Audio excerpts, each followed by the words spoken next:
Our mission this split was to go to playoff, and we accomplished it, so it feels really good. I was happy to be against Giants because I think we have never lost to them. H2k is kinda our counter, and like obviously we haven't beat them yet. Losing against H2k so many times give us an advantage because we get more experience against them than they get from us.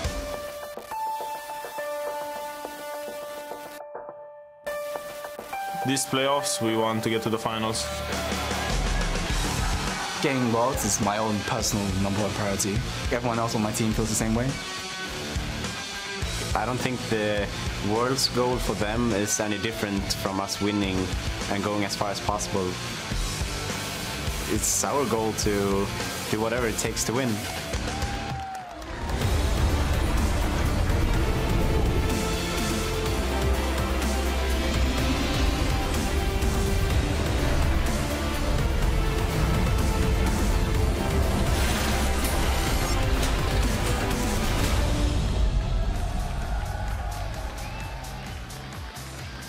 Hello and welcome to the European League Championship Series Summer Playoffs, broadcasting live around the world from our studio here in Berlin, Germany. As you can see, our fans are bringing the hype with Worlds 2015 on the line. They are ready to go, and so are we, and so are the Giants. Just walking inside the building just, well, a little while ago, enjoying some of the sun and preparing for the game, as well as H2k. They're sitting with their coach, probably listening attentively. I'm EpicSkillshot today here with James Stress O'Leary and Mitch Greppel-Voorspoels to take a look at the first quarterfinal matchup of summer 2015 between H2k and Giants Gaming. Well, first, let's pull up the bracket and take a look at what stands between these teams and getting, of course, to the summer finals in Stockholm, Sweden. So 4 teams are in this round of the playoffs, and that leads us to 2 quarterfinals. The first of today will be, or the first today will be H2k going up against Giants Gaming. They're going to find out who is going to be playing up against Origin in the next round of the playoffs. Yeah, and that's seeds 3 and 6 against each other. Then seeds 4 and 5, Unicorns of Love, are facing off against Rockcat. But the winner of that match has to face Fnatic. So is that truly a winner in my books? I'm not quite sure. We'll have to see how much they've prepared in the last few weeks and if they can rise to the level of beating their opponent now, and then let alone do well against Fnatic. Do well against Fnatic. Maybe beating Fnatic. Hey, nothing is off the table here because teams here want to make it to Worlds. And one of the ways of making it to Worlds, of course, is by winning the entire thing here, the summer split and the summer playoffs, which of course might go in favor of Fnatic. But there's some other ways to qualify as well. Yeah, obviously these teams are also looking at championship points, and think of teams like H2k and Unicorns of Love from last season. They have already racked up some of these points. Fnatic's in the lead with 90 points because they won Spring Split. But if they win playoffs right now, they will go straight to Worlds. And then we're looking at the second places team. So Unicorns of Love, they want to get as many championship points, or H2k as well. And perhaps they can get that second seed that way to go to Worlds. Even if you aren't at the top of the championship points ladder, though, banking points along this split is going to be beneficial for you, because the remaining 4 teams then will go into the regional qualifiers. They'll have to run a gauntlet per se to try and get yourselves that 3rd and final spot to Worlds. Yeah, and obviously after everything is said and done, then the 5th seed places off against the 6th seed, winner places the 4th seed, winner places the 3rd seed eventually for that final spot to Worlds. However, that means, if we did our math right, and we did, that means 3 out of 6 teams right now in playoffs will go to Worlds. So no outsider teams, no team that finished 7th this split, for example. So the 6 teams that you will see now in the next few weeks, 3 of them will make it to Worlds, and that's either a good or perhaps a slightly not so good thing for Europe. But we'll have to see how well they've upgraded their play, because Worlds will be looking fierce. Yeah, it will. Well, we'll see how it plays out just at the brink of the playoffs here, but teams around the globe are beginning to qualify as well. And we'd like to congratulate the SK Telecom T1 from the LCK and the LMS's AHQ Esports Club on being the first 2 teams to secure a seat at this year's championship. But there's Worlds races going on all around the globe. Absolutely. So many games of League of Legends today have so much on the line, specifically with the international wildcard qualifiers. 2 teams have already locked that in. That's the LJL's Detonation Focus Me and the OPL's Chiefs have locked in their spot in the international wildcard qualifier. Yeah, a lot of action going on, but it's all beginning here. The playoff race with the goal of Worlds in mind. H2k and Giants will be going up against each other today in the LCS's first playoff match of the summer, and immediately following that best of 5, we're going to hand things over to our friends in North America for their first quarterfinal between Team Impulse and Team Dignitas. Now, with Worlds just a few weeks away, we wanted to pick your brain, get on Twitter and tell us which position do you think will have the biggest impact in the playoffs and why? Greppel. I'm not necessarily in terms of impact, but I'm keeping my eye on jungle because I really want to know how these new jungle picks that have emerged in patch 5.14 will come out, because at least in Italy are played a lot more right now. In solo queue, they're pretty much perma-banned in the challenger region. Before this patch, we didn't really see them. You know, Gragas and Rek'Sai were still tier 1. We'll touch on that a little later in this broadcast as well.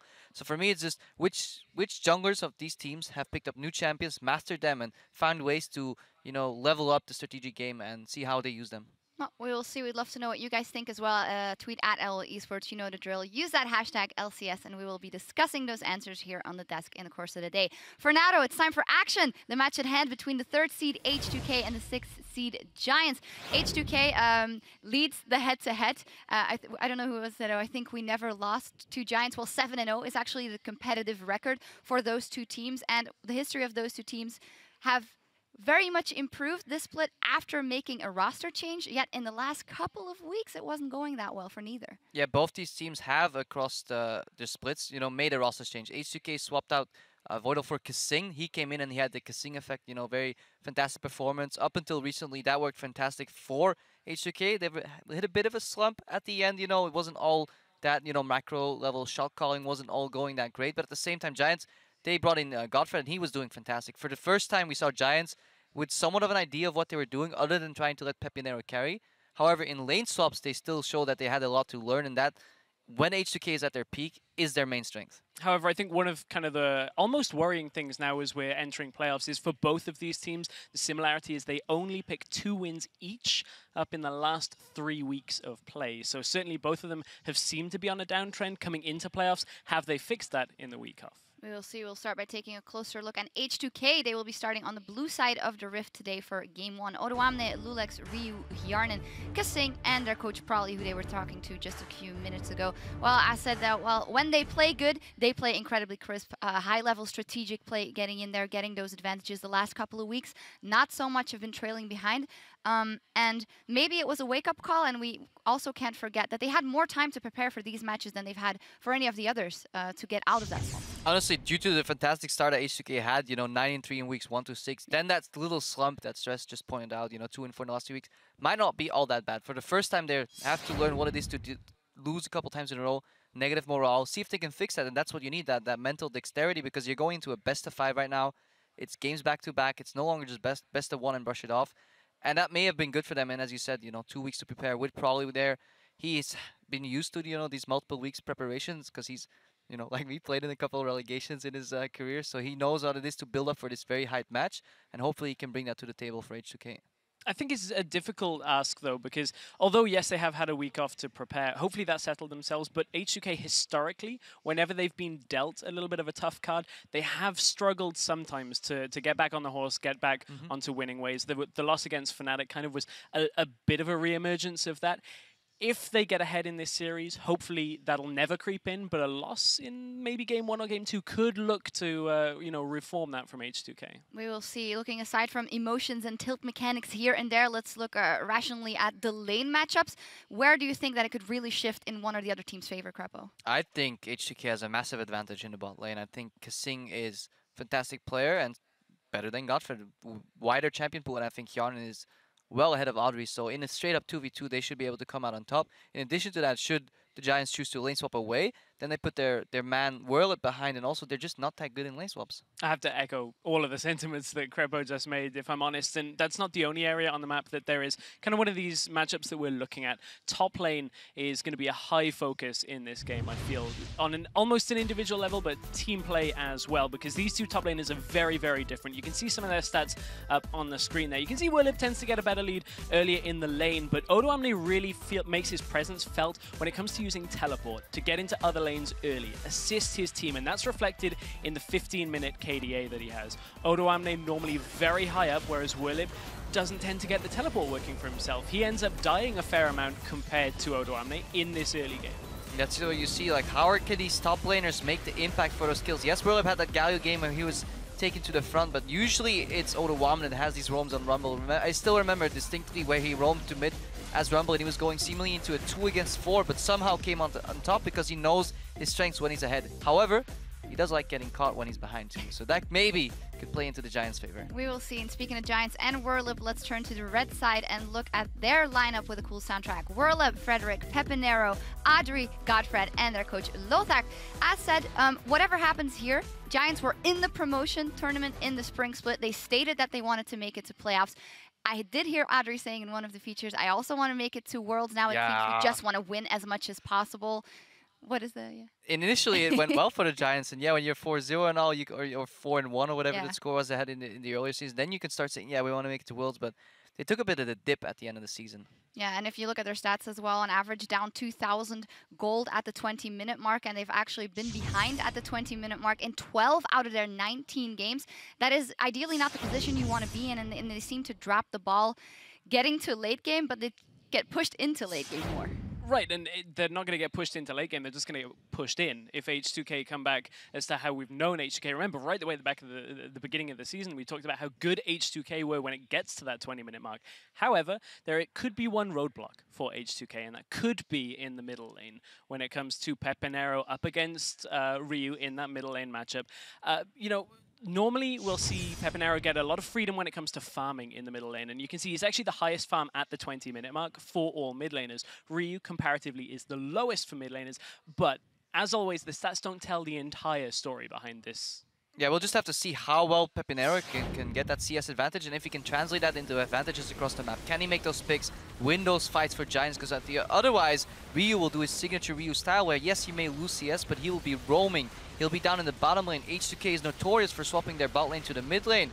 So we'll need to get Pepinero rolling to basically thwart that. We need Pepinero rolling, and we need Whirlip to stop the bleeding from the early to mid game. Giants can't get behind, and then maybe we'll see a good game, because otherwise, if H2k is back to their peak, their 10 to 20-minute spike around objectives and just playing the map will be enough to crush Giants. Yeah, from everything we've looked at, H2k definitely the favorite in this matchup, so we'll see what happens. And with so many close matchups in today's games, we want to take a look at the champion picks that could give one side or the other an edge, and you guys took a closer look at that. Yeah, we looked at some of the... as we hear a weird noise there in the background. I think it was Trevor. Trevor's like, yeah, weird picks. Anyways, back to the thing.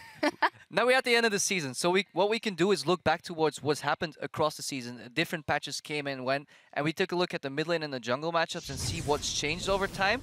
And first off, we're going to have the mid lane. Initially coming into the split, we have LeBlanc coming up, Cassiopeia, but they both kind of died down immediately. You see the rise of Shurima, and then the fall of the Emperor, right, when he got nerfed a little bit. And that, at the same time, was the resurgence of the poke meta game, Jason Barris staple picks.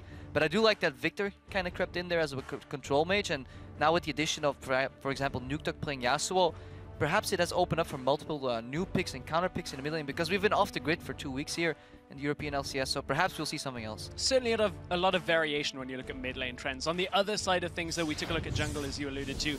Not a lot of variation, or at least not so much when it comes to the top two. Not yet. You can see Rek'Sai Gragas bounced around. I think every region in the world had this trend. Interestingly, if we were to put 514 on there already, we'd be expecting Elise to be in the next column, right at the top. That's what we're expecting coming into this week. But I know that Nidalee, perhaps a couple of other champions are kind of mixing around there in the jungle meta as well. Yeah, we'll see if Elise makes her appearance a couple of times in this series already. And as we head to the casters for the first in this 5-game set, let's hear from Oduwamne on his quarterfinal matchup.